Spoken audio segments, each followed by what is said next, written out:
Boa tarde. Boa tarde. Tudo bom, gente? Como é que vocês estão nessa tarde maravilhosa do sábado? Coisa linda ver vocês todos aqui. E hoje com uma palestra maravilhosa com a nossa amiga Liane, que vai estar fazendo, né? Olha aqui, a arte de conviver e trabalho em equipe. Coisa maravilhosa. Fazer lembrar já aqui para vocês que quem está em atendimento fraterno, passar lá na recepção para poder marcar, tá? Para poder dar continuidade no trabalho que a gente está fazendo aqui com vocês. Também, os celulares de vocês, por favor, coloquem nos silenciosos, porque também a questão do silêncio é uma prece, né? A nossa livraria está ali aberta, que quem quiser comprar algum livro, como também a nossa cantina. Nós vendemos para poder estar mantendo aqui essa casa maravilhosa, que tudo é por doação. Então, se você quiser fazer a doação, também temos a chave Pix ali no quadrinho lá fora, tá bom? Qualquer outra informação, você pode ir lá na recepção e estar perguntando. Temos também, amanhã não vai haver o estudo, né, às 16 horas, que amanhã é Dia dos Pais, e a gente amanhã vai dar uma pausa para a gente comemorar esse Dia dos Pais, todo mundo com seus pais, responsáveis. Mas na próxima semana temos às 16 horas aqui. O estudo da mediunidade, não é isso? Bastidores da mediunidade, que a gente está com esse novo estudo. Também temos na segunda-feira a Evangelho Terapia, às 19 horas aqui, tá bom?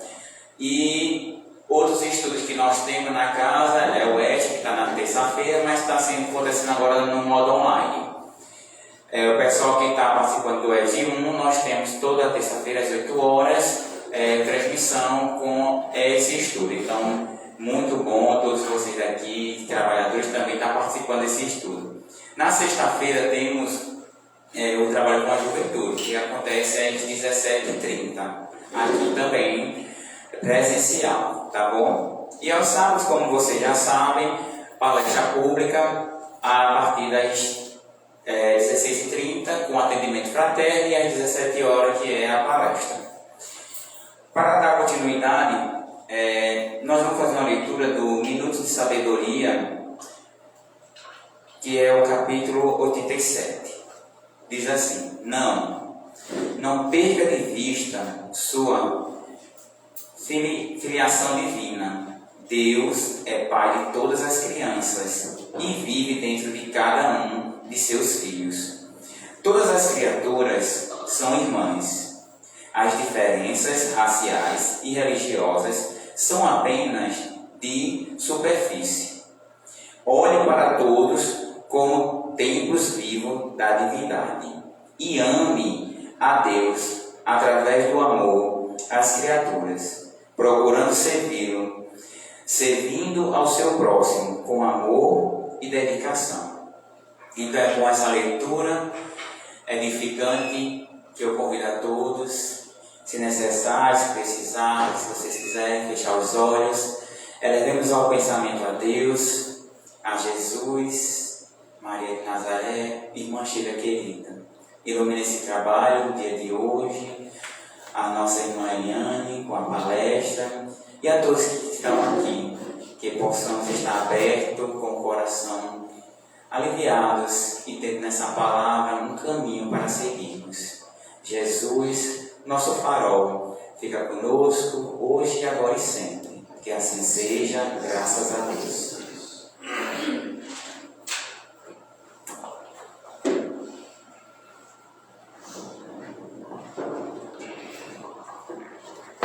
Boa tarde a todos e a todas. Com muita alegria que hoje estamos aqui, eu e o Anderson, somos trabalhadores do Centro Espírita Cristo Consolador de Pedro II. Então é sempre muito bom voltar a esta casa, sentindo aqui o perfume do amor de Sheila e o acolhimento aqui desses trabalhadores dessa casa de amor. Hoje nós iremos conversar sobre a arte de conviver e o trabalho em equipe. Então é um conteúdo riquíssimo que a gente deve refletir sempre. E eu que vos falo, eu sou a mais necessitada de compreensão daquilo que nós vamos conversar nesta tarde. Então, quando se fala em conviver, né, e o trabalho em equipe, a gente já lembra das dificuldades da convivência. Porque todos nós, ao nascer, a gente já vive, né, com aqueles que nos acolhem. Porque quando bebê, quando a gente abre os olhos, ali a gente já se depara com uma família nos esperando, e esta família nos acolhe e a gente vive com ela a vida toda.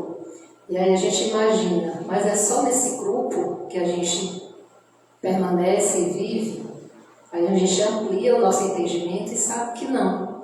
Ao crescer, a criança vai à escola, convive com grupos, tem lá a convivência dela, né, com outras crianças. Quando cresce, também ele é apresentado a outros grupos, o grupo do trabalho, e aí também a gente se reúne, muitas das vezes pelo ideal, quando se trata, né, das casas religiosas, a exemplo desta, estamos aqui unidos pelo ideal, então estamos convivendo uns com os outros, e a gente precisa compreender e refletir, né, sobre esse tema, porque ele, às vezes, a convivência, ela não é tão fácil assim.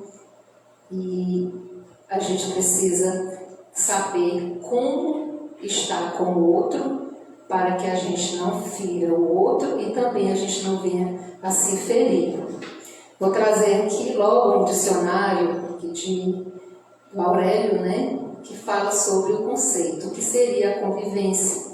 Diz assim, que é o ato ou efeito de conviver, viver em comum, relações íntimas, familiaridade, convívio, trato diário.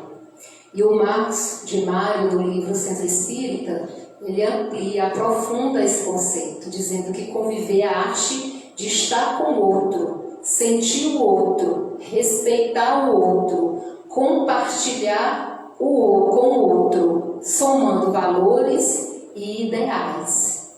Por isso que não é tão fácil, porque nós precisamos aprender tudo isto. E aí, nós precisamos conviver. Por quê? Por que nós precisamos? Por que a gente não vem e depois de adulto, depois da nossa mãe, nosso pai cuidar de nós, por que a gente não segue cada um para o seu lado? E aí, se nós decidimos viver isoladamente, de forma individual, por que isso não é legal? Por que não é bom? Então, a doutrina espírita esclarece muito bem, né, e os estudiosos também falam sobre as relações interpessoais, né, falam sobre a importância de estarmos em convivência com o outro, porque é através do outro que nós aprendemos. O outro, ele nos possibilita o nosso crescimento espiritual, o nosso crescimento moral, o nosso aprimoramento. Então, nós precisamos estar com o outro. Mas aí a convivência, ela nunca é tão fácil assim. A gente imagina que seja fácil, né, conviver uns com os outros, porque às vezes a convivência ela está difícil, né? E o que fazer, né, diante desta convivência não tão boa assim? Então, a gente passa por essas situações em nossos lares, a gente passa essa situação de convivência não tão boa assim no nosso trabalho, no nosso grupo de ideal, a gente convive uns com os outros e tem aquele conflito, né? A gente passa por vários conflitos. E esses conflitos, eles dizem respeito às nossas diferenças. Então, cada um de nós trazemos as nossas dificuldades, né, no campo moral. Algumas dificuldades, elas estão enraizadas em nós, que a gente traz de outras vidas, e elas estão ali, muito vivas em nós. Algumas a gente adquire pela nossa cultura, né, o local onde nascemos, o bairro, a família. Às vezes a gente costuma ouvirmos as pessoas dizer assim, olha, fulano de tal, ele é assim mesmo, opinioso, porque ele é da família tal. Né? E se é da família tal, não me adianta falar, porque é de família. E isso vai passando de geração para geração, porque não tem ninguém que venha e quebra esse ciclo. Daí a importância de nós nos conhecermos. e de observar que tudo aquilo que não é muito bom, porque ser opinioso não é bom, né? Ser uma pessoa endurecida não é boa. Ser uma pessoa que gosta de confusão, de brigas, também não é bom. Isso só traz sofrimento para aquela família e para aqueles que caminham junto àquela família. Então, sabendo disso, alguém, né, que faz parte dessa geração precisa romper com isso. E aí entra aquilo que a gente chama de conhecimento de si mesmo, o autoconhecimento. A gente passar a se conhecer diariamente, né, nos observar, sabendo quem realmente nós somos, quais são as nossas dificuldades no campo mais íntimo, aquela dificuldade que precisamos burilar. Né, e como fazer isso? Aí a gente vai buscando essas orientações dos emissários do bem. A Casa Espírita é excelente porque os próprios estudos nos levam à reforma íntima. Todos os livros, né, os livros que a gente chama de livros sustentáveis, aquele livro de Emmanuel, aquelas histórias, né, de Publio Lento, do senador romano. Então, todas aquelas histórias, elas já nos auxiliam na reforma, sem esquecer do Evangelho, que a leitura diária dele faz com que a gente perceba aquilo que a gente traz e que é tão negativo e que pode causar sofrimento em nós e naquele que convive. Então, diante dessa convivência difícil, a gente lembra de Jesus, né?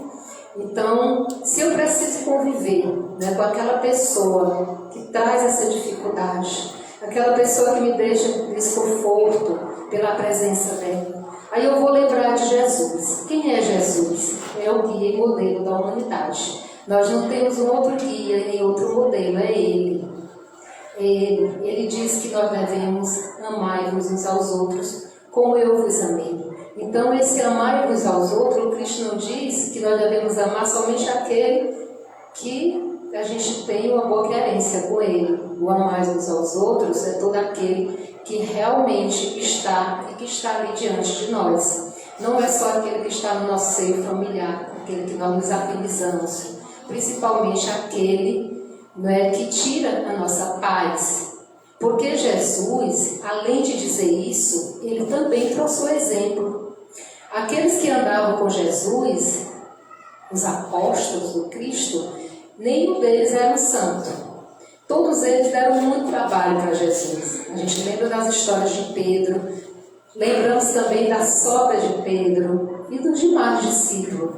Então, quando Jesus disse a Pedro que ele iria negar por 3 vezes, naquele momento, com todas as forças, o Pedro disse a ele: não vou fazer isso. Mas Jesus conheceu o íntimo de Pedro. Pedro é que não se conhecia. Daí a importância do autoconhecimento.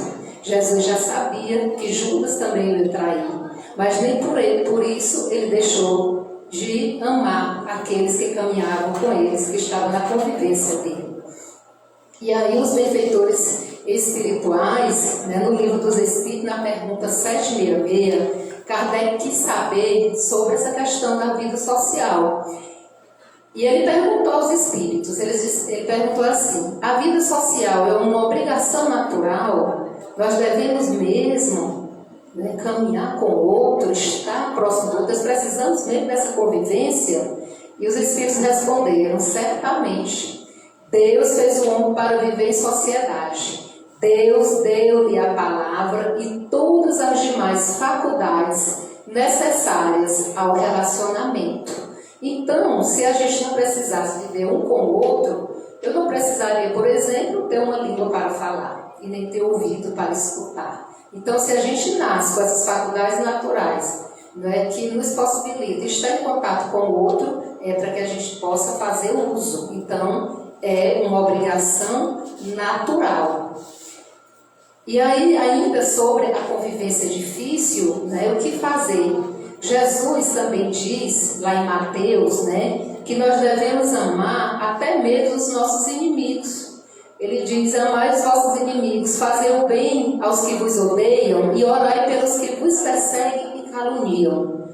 Se apenas os vossos amais, somente os vossos irmãos, se apenas os vossos irmãos saudardes, que é o que com isso fazem mais do que os outros. Não fazem outros tanto os pagãos. Então, se eu amar somente aqueles que eu tenho afinidade, aqueles que caminham comigo, que me abraçam, que me acolhem, e que eu não tenho nenhuma repulsa contra ele, é muito fácil. Amar aquele que me ama também. Agora, amar os nossos inimigos, e isso requer um esforço muito grande de cada um de nós. Porque nós precisamos, né, nesse instante, deixar o orgulho de lado. E na hora que a gente sufoca o nosso orgulho, né, quando nós somos convidados a fazer isso, é muito difícil. Né? Nós temos uma dificuldade imensa. Porque nós nascemos, a chave da humanidade está muito forte em nós. Às vezes está muito enraizado em nós. Compreendemos também a importância do perdão, muitos de nós ainda não conseguimos.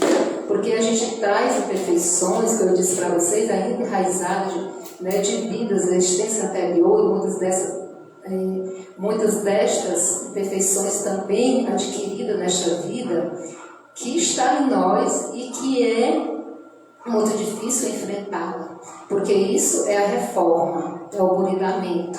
Né? Então, fazermos isso, amar, né, a ponto de sufocar o nosso orgulho, a nossa vaidade, a nossa pretensão.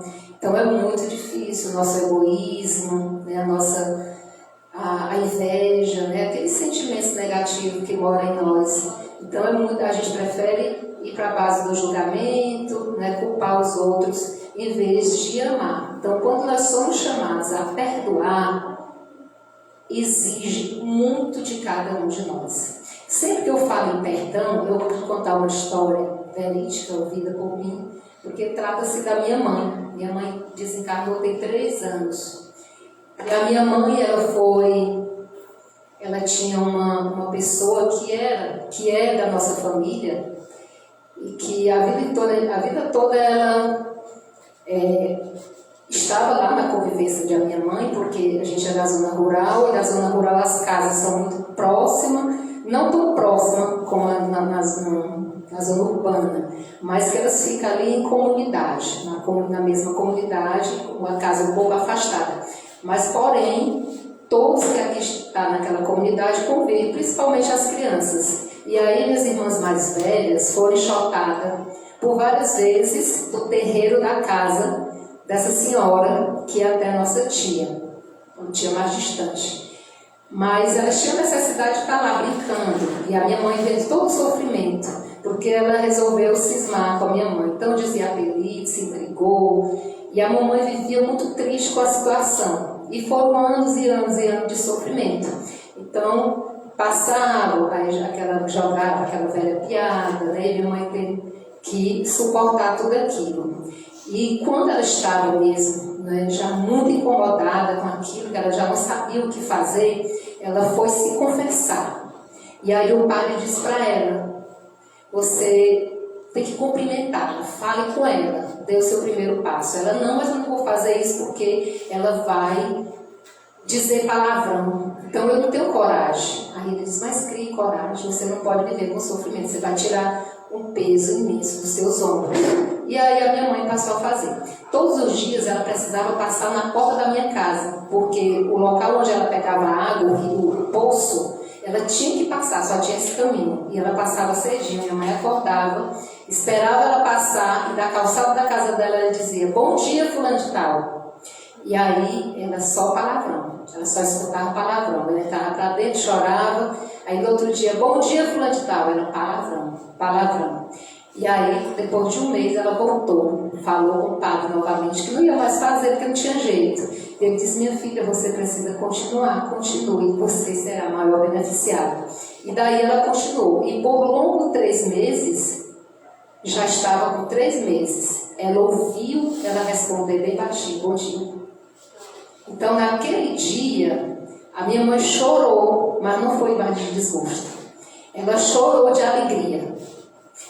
E a gente imagina, não é, quanta luz que naquele momento estava quebrando, não é, uma coisa que elas poderiam levar para o túmulo. E ela continuou falando, até que ela foi falando mais alto. Tem 3 anos que a minha mãe desencarnou pelo câncer, e ela sofreu 1 mês juntou toda a família dentro de casa, e aí a gente chamou para que essa senhora viesse visitar. Elas já tinham se falado depois disso, né? Elas até tinham se visitado, porque minha mãe veio morar na cidade, ela continuou no interior, mas elas já se falavam. E quando ela entrou, a minha mãe pediu perdão para ela. Aí ela disse, eu não sei para que essa besteira de pedir perdão, a gente não já se perdoamos, mas ela chorou também, né? Nesse momento. Então, a minha mãe já sentiu necessidade de pedir perdão. E aí ela disse, não precisa, a gente já conversou, já está tudo certo. Mais uma vez, foi assim, um momento muito lindo na nossa família, porque a gente percebeu a presença de Deus. Porque a presença de Deus está nesses atos. É a gente se despir do nosso orgulho, da nossa vaidade, do nosso egoísmo, de tudo aquilo que nos atrasa, que nos acorrenta. Aí a gente lembra da passagem de Jesus que ele dizia, reconcilia-te já com teu inimigo, enquanto tu anda com ele. Imagine se a minha mãe tivesse feito esse movimento. Ela desencarnou primeiro e ficaria o vínculo, né, ainda dessa energia negativa vinculada a elas, mas foi quebrado. Então, é só para ilustrar esse convite de Jesus, que ele nos faz diariamente. Nós devemos amar até mesmo os nossos inimigos. Eu não preciso andar com o meu inimigo aqui colado em mim, mas eu preciso fazer um movimento, me esforçar, pelo menos um movimento de uma prece, né, direcionada ao meu inimigo, e não desejar mal nenhum para ele, e nem alimentar o sentimento de vingança. Fazendo isso, eu já dei um passozinho na minha evolução. Os benfeitores espirituais, sobre a convivência difícil, eles dizem que a gente deve cultivar a paciência. Diz assim, a paciência também é uma caridade. A caridade que consiste na esmola dada aos pobres é a mais fácil de todas. Outra, porém, muito mais penosa e, consequentemente, muito mais meritória, a de perdoarmos aos que Deus colocou em nosso caminho, para ser instrumento do nosso sofrer e para nos porem à prova a paciência. Então, por que eu não vou perdoar, né? Esses que me colocam diante da prova da paciência. Então, aquelas pessoas difíceis da nossa convivência, dentro do nosso lar, no nosso local de trabalho, no local onde a gente se reúne, então por que eu vou deixar de conviver com aquela pessoa? Por que eu vou fugir dela? Muito pelo contrário, nós devemos dar graças a Deus, porque através dessa pessoa difícil que a gente diz, eu não consigo conviver com ela, eu vou adquirir esse sentimento precioso, que é o sentimento da paciência. Isso é caridade moral. Isso é nos dar a oportunidade da evolução, do aprimoramento moral, do nosso crescimento espiritual. Porque não é isso que nós viemos fazer aqui? Né? Crescer, evoluir, nos aprimorar, nos reajustar com aqueles que até então, em outras existências, nós fizemos mal, e a misericórdia de Deus colocou justamente no meu caminho, naquele local de trabalho, naquela pessoa que todo dia diz, meu Deus, eu tenho que conviver com essa criatura. E às vezes ele diz assim, é um karma na minha vida. E às vezes nem é um karma. Às vezes, se a gente for fazer o movimento de nos olharmos, a gente percebe que o problema está em nós mesmos. Fomos nós que não mudamos nada, continuamos o mesmo. Aquela mesma pessoa que julga, aquela mesma pessoa que não compreende o outro, aquela mesma pessoa orgulhosa, vaidosa, cheia de defeito. E mas a gente olha para o outro, é um karma. Talvez não seja um karma, o problema está em nós. E aí essa dificuldade, só nós devemos, né, nos melhorar. Só nós podemos fazer alguma coisa por nós mesmos, não é o outro. Só eu posso me perceber como eu sou e só eu posso continuar, né, me esforçando para que tudo mude. E ainda falando sobre o problema da convivência, trazendo um pouco aqui, né, para o movimento, né, de a junção de pessoas, a convivência pelo mesmo ideal, seja na casa espírita, seja numa igreja, né, em outros grupos religiosos, a gente tem muito de trazer aquilo que está muito forte em nós e as dificuldades na convivência, de compreender o outro. Né? Então, vou trazer aqui um exemplo para ilustrar. Por exemplo, em uma reunião de planejamento da casa espírita, você está ouvindo um relato de uma companheira, é porque eu tô assim, tem uma opinião totalmente diferente da sua. Qual a melhor maneira de se expressar? Então, numa reunião, uma pessoa, né, fala ali e a forma dela se expressar, você não concorda nem um pouco. Então, o que a gente deve fazer nesse sentido? Eu discordo totalmente de você. Você está errada. Tenho muito mais tempo de experiência que você.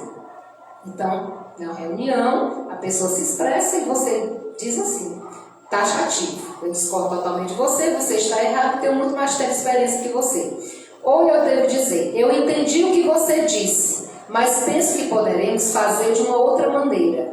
Vamos analisar junto as vantagens e dificuldades das sugestões? Não mudou? Então, tudo é a forma como a gente se expressa, né? Como a gente diz diante da situação. Vamos ver outra.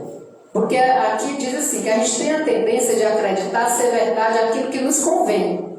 Questionamos a veracidade daquilo que acreditamos. Será que não existe uma outra forma de fazer? Então a gente traz isso muito forte, né? Que só aquilo que eu penso é verdade, o do outro não. E a gente não busca, pode ser que tenha outra forma. A gente não abre o nosso coração para isso. E aí a frase terapêutica da agenda cristã de André Luiz que diz assim, ensinar não é ferir, é orientar o próximo amorosamente para o reino da compreensão e da paz. E aí a gente ainda traz também para a nossa convivência o tal do ponto de vista. Quando a gente diz assim, quando o amigo deseja mais afeto do que eu lhe dou, esse amigo ele é carente e dependente. Mas se eu desejo mais afeto do que ele me dá, aí ele é indiferente e insensível. Ponto de vista. Quando meu colega se atenta mais aos detalhes que ele é meticuloso e compreensivo.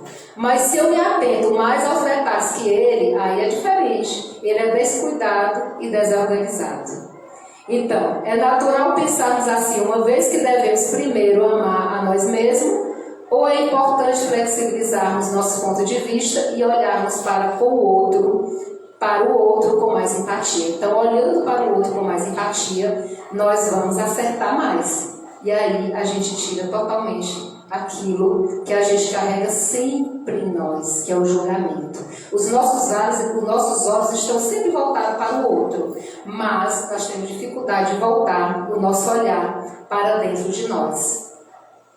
Porque a nossa vida ela é cheia de paradigmas. E esses paradigmas eles são difíceis, né, para ser quebrado. Porque o paradigma é algo que crescemos acreditando ser ou funcionar daquela maneira. Mas isso nos limita a perceber outras possibilidades. Será que não existe um outro ponto de vista? Aí mais uma vez apresentando para vocês a frase terapêutica. Você prefere ter razão ou ser feliz? Tem gente que morre na infelicidade, mas diz assim, eu tenho razão. E aí o simples fato de dizer assim, de realmente flexibilizar e quebrar esse paradigma e dizer assim, olha, você tem mais razão.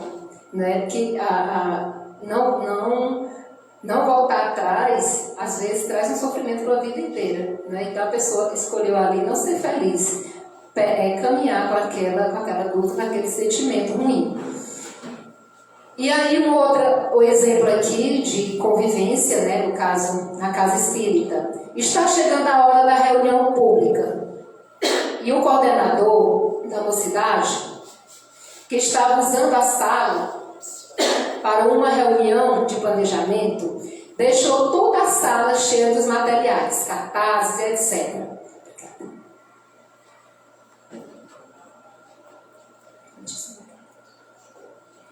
Qual a melhor maneira de lidar com essa situação? Então, deixou tudo bagunçado, o coordenador da mocidade. Como é que eu devo abordar? Eu fiquei muito irritada, porque eu vi aquilo tudo, né, muito bagunçado, eu sou responsável por manter a organização de tudo. Eu devo dizer, você é muito desorganizado, guarde esses materiais, olhe que bagunça. Ou eu devo dizer, imagino, fulano de tal, que você deve estar bem atarefado. Mas será que poderia guardar esses materiais? Pois já vamos começar as atividades. Você poderia me ajudar a manter organizado nossa sala da reunião pública? Então já mudou. Então perceba que é tudo a forma como a gente aborda. Os psicólogos da linha comportamental consideram que a baixa autoestima tem origem no controle aversivo do comportamento, quando todos ou maior parte das atitudes do indivíduo são criticadas, desencadeando inibição e medo de se expor, comportamento de fuga e esquiva. Dizer você está errado apenas gera uma postura defensiva e resistente ou medo, culpa e vergonha. Nada disso ajuda a resolver o problema. Então, a forma como nós abordamos, né, numa dessas situações aqui faz toda a diferença. Por quê? Porque nós vamos mudando essa forma de uma comunicação não violenta, mas assertiva, nós vamos ter aquela pessoa como aliado. Então, aquela pessoa vai realmente fazer aquilo que a gente quer, sem que a gente vá constrangê-la e sem que aquela pessoa se sinta ali nessa condição de receber a crítica e depois ter medo, né, ficar ali de forma inibida. E até fugir da tarefa. Estamos no sábado de manhã na casa espírita. A comunidade, as pessoas estão chegando e você observa um trabalhador desanimado. Qual seria a abordagem para isso? Você está muito parado, desanimado. Precisamos acelerar, tem muita atividade para fazer. Quando eu tinha sua idade, era muito mais ativo e animado. Olha o seu amigo todo empolgado. Por que não trabalha como ele? Está correto? Não, né? Agora, olha, olá, tudo bem com você? Você está bem? Vamos trabalhar junto com Jesus? Vamos, meu amigo, nos animar nesse trabalho tão maravilhoso. Vamos participar da roda da alegria cristã. Muda totalmente. Então, as comparações também são forma de julgamento. Nós não devemos comparar. Nós temos a mania de fazer comparações. A gente começa pelos nossos filhos, nós que somos mães. E compara. Então, veja o que diz aqui essa fala sobre as comparações. Estudos comprovam que quanto maior as comparações, menores os índices de felicidade daquele indivíduo. Então, às vezes, a infelicidade daqueles que caminham conosco, dos nossos filhos, diz respeito às comparações que a gente faz a vida toda, comparando a criatura com a outra. Quando não compara com os irmãos, compara com o primo, e a gente faz. Esse trabalho é um trabalho de julgamento quando a gente faz isso. A comparação é o julgamento. Então, trazendo aqui os pilares, os 4 pilares aqui da comunicação não violenta. Então, diante dessas situações, diante do outro, na convivência com o outro, no que diz respeito, né, àquela situação de conflito, como é que nós devemos nos comportar? Então, o Rosenberg, né, do livro A Comunicação Não Violenta, traz isso aqui para a gente refletir. Diz assim: numa situação de conflito, a gente deve, primeiro, observa as situações e controla seus impulsos. É aquele famoso respirar. Então, eu estou numa situação que alguém me tira do sério. Antes de eu responder, né, que a gente faz muito isso. E toda resposta impulsiva não é a resposta boa. Não é, nunca é. Porque a gente faz com a cabeça quente, né, que a gente diz. A gente vai naquele ímpeto, a gente não raciocina, não pensa. Então, a gente respira, deve respirar.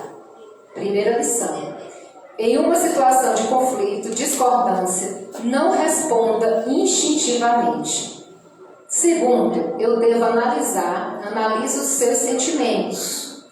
Temos dificuldade em reconhecer quais são nossos verdadeiros sentimentos. É importante avaliarmos mais intimamente aquilo que sentimos. Porque numa situação em que eu vou colocar minha raiva para fora, a gente imagina que é a raiva, mas tem um outro sentimento que está por trás daquela raiva. A raiva ela é secundária, mas tem um sentimento primário. Por trás daquela raiva, eu posso ter, por exemplo, ter sido desprezada. E a gente percebe muito isso com as crianças quando elas chegam na escola. Quando a criança muda o comportamento, que ela começa a bater no coleguinha, aí a gente percebe que aquele comportamento daquela criança, quando a gente vai atrás investigar por que ele mudou, então às vezes a criança que os pais estão se separando, às vezes a criança que foi abandonada, às vezes uma criança está passando por uma dificuldade ali dentro do seu lar, e ela expressa através de quê? Da raiva. Assim somos nós adultos, a gente não tem consciência, mas às vezes aquela atitude de raiva não é um sentimento de raiva que é primário, ele é secundário. Por trás daquele sentimento tem o sentimento de desprezo também, nós somos desprezados. E aí a gente vai entender a nossa necessidade. Entenda a sua necessidade, o terceiro ponto. Após identificar o sentimento real, questione o que você verdadeiramente precisa do outro. Então, eu tenho necessidade de minha opinião ser valorizada, por exemplo, no grupo, numa reunião que nunca o meu pensamento é valorizado. Aí eu estou com dificuldade de controlar a raiva, quando me sinto desprezado. Então, é o desprezo. Aí, qual é a minha necessidade? Eu preciso da minha opinião valorizada. E aí, para fechar tudo em paz, o quarto pilar, faça um pedido. Agora deve alguns segundos para refletir melhor. É o momento de se comunicar e fazer o seu pedido ao outro de maneira mais fraternal. Observei que a minha opinião não foi considerada como eu gostaria. Me senti desprezado dessa maneira. Gostaria de pedir que reavaliássemos essa alternativa. Seria possível? Pronto, então, os 4 pilares. Respirar, depois ver o que está por trás daquele sentimento, depois reconhecer aquilo que você quer, qual a tua verdadeira necessidade, e faz um pedido, dizendo como é que se sente. Olha, eu me senti assim. Então alguém faz algo para... Imagine se as famílias, se os casais, compreendessem isso. Numa situação de vivência, de convivência, dentro do mesmo lar. Então, aquela situação, porque entendendo, por exemplo, aquelas brigas corriqueiras, que por mais que você fale, a pessoa faz a mesma coisa diariamente. Todo dia você se aborrece com aquilo. Mas você não faz nenhum movimento para mudar aquilo. A abordagem para mudar aquela convivência, aquela briga que não tem fim. Então, mude a abordagem, diga como é que você se sente. Primeiro, você reflete, não diz de forma instintiva, no ímpeto, ali você controla o seu sentimento. Procure entender por que aquela criatura reage daquele jeito e age daquele jeito. Procure entender também o seu sentimento, por que você se sente abandonado daquele jeito, se sente daquela forma. Por que aquilo dali te irrita? Qual é o sentimento que tem por trás? Então percebam que não cabe nunca o julgamento. Porque o sentimento elevado gera o pensamento elevado. E o pensamento elevado garante a elevação da existência. Assim diz o Espírito Aulus, Então o sentimento em desequilíbrio traz o pensamento negativo. Logo eu vou ter o quê? Um comportamento agressivo. E o sentimento equilibrado traz o pensamento positivo. Logo eu vou ter o quê? Um comportamento adequado. Então, se a gente trabalhar isso dentro de nós, na nossa convivência com os nossos, em qualquer grupo, nós vamos viver, estar tendo e vamos ter sempre comportamentos adequados. E aí, Kardec diz no livro Viagem Espírita que há caridade em pensamento, em palavras e em atos. E trazendo para a questão do compromisso de trabalho, o André Luiz, nos livros Sinal Verde, ele inclui o dever de associar a criatura ao esforço de equipe na obra a realizar. Então, requer muito o nosso esforço. Perceba que tudo tem um trabalho em equipe. Até esse pãozinho quente que chega na nossa mesa todos os dias no café da manhã e que a gente saboreia, mas a gente não para pensar. O que tem por trás daquele pão que chega à minha mesa? Então, a natureza também está ali, um trabalho em equipe. Tem a sementeira, tem a defesa da lavoura, tem o sol, a chuva, tem o moinho, tem o forno, tem a assistência do homem. Então, o trabalho em equipe, ele deve ser valorizado e compreendido por nós. E nessa pegada de saber que nós não fazemos nada, nunca sozinhos. Por que esta casa, ela se mantém tão cheia de amor, com tantos trabalhos sendo realizados e que beneficia tanta gente dentro dessa cidade? Porque não é só uma mão que trabalha aqui, é uma equipe que está aqui. E essa equipe, ela precisa passar diariamente nesse autoburilamento, nesse autodescobrimento e conhecimento, todos eles com as suas dificuldades, no campo da sua intimidade, no esforço diário de compreender uns aos outros. Nessa convivência Tendo esse conhecimento e vendo o outro da sua forma, de como que se comporta, a forma de pensar, ainda na sua condição, né? Muitas das vezes que ainda não se elevou tanto para compreender algumas coisas, mas que aqueles que estão no degrau ou que já deram algum passo têm esse olhar assertivo, né? Da forma de falar, da forma de acolher e dessa compreensão, colocando sempre o sentimento do amor e inibindo o sentimento do julgamento. Porque nós não devemos, como diz o André Luiz no livro Sinal Verde, nós não devemos nunca atribua unicamente a você o sucesso dessa ou daquela tarefa, compreendendo que em todo trabalho há que considerar o espírito de equipe, né? Então, Jesus, ele disse: eles serão os que houverem proclamado a seus irmãos. Irmãos, trabalhemos juntos e unamos nossas forças, a fim de que o Senhor, quando chegar, encontre a obra terminada. E aí, nisto, todos conhecerão que sois meus discípulos, se vos amardes uns aos outros. Então, como nós vamos?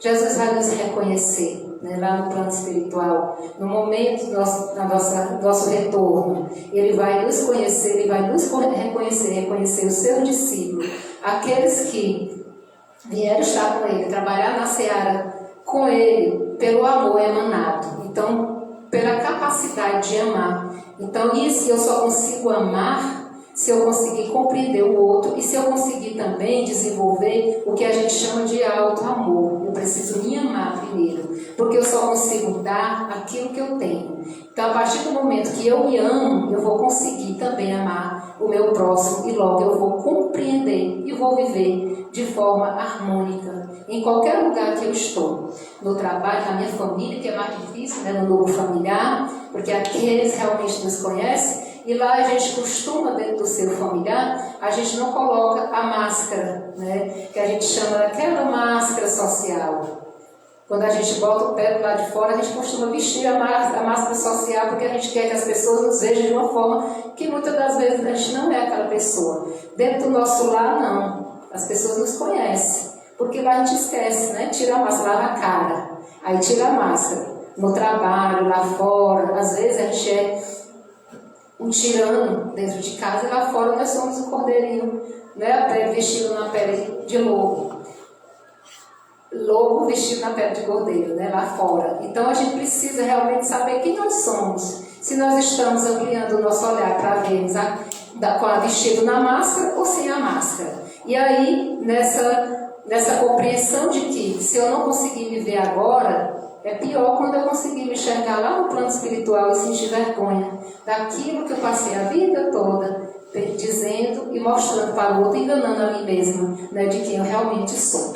Então, que Deus nos abençoe. Muito obrigada pela atenção de vocês. Que Deus esteja conosco hoje, agora e sempre.